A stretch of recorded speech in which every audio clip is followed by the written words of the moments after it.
یک گروه مهاجران تاجیک عبارت از 18 نفر با ارسال یک ویدیو به پایگاه خبری بامداد شکایت کردند که آنها را هنوز روز 3 ایول با وعده 40,000 روبل معاش از تاجیکستان دلیر شریپوف نام ساکن خوجند به روسیه به شهر ارخانگلسک آورد و آنها 4 ماه در یک ساختمان در کوچه پالین اسیپینکا به نوع رقم 6 به پول کار کردند.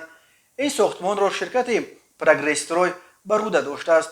در ویدیویی که روز 26 اکتبر ثبت شده است، کارگران تاجیک دیده می شوند که با وجود زمین را پوشاندن قبط غوص برف در تن لباس تونک کار کرده ایستادند.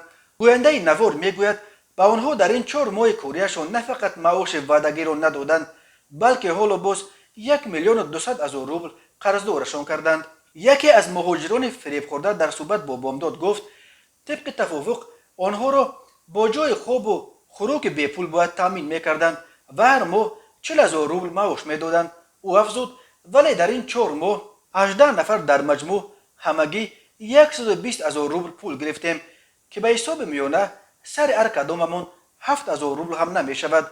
به بالای این یک نفر با نام صابر خود را رهبر دیاسپورای تاجیکان ارخانگلسک معرفی کرده گفت که گویا ما بعد 4 ماه کار بی پولمان باز از ویها برای پتنت و خورد و خوراک جای خوب و دیگرش 1,200,000 روبل قرضدار شدیم.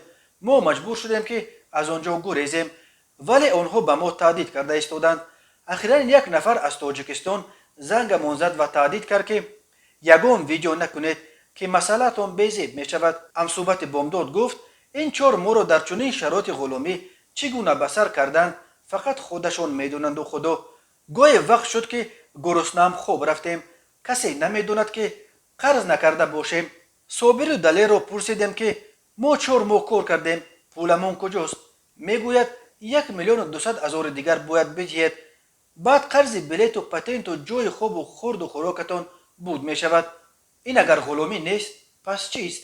این مهاجران تاجیک از سفارت تاجیکستان در روسیه، نمایندگان مهاجرت تاجیکستان و رهبران سازمان‌های تاجیکان روسیه خواهش و التجا دارند که آنها را از بند غلامی و تعقیب صابر و دلیر نجات دهند.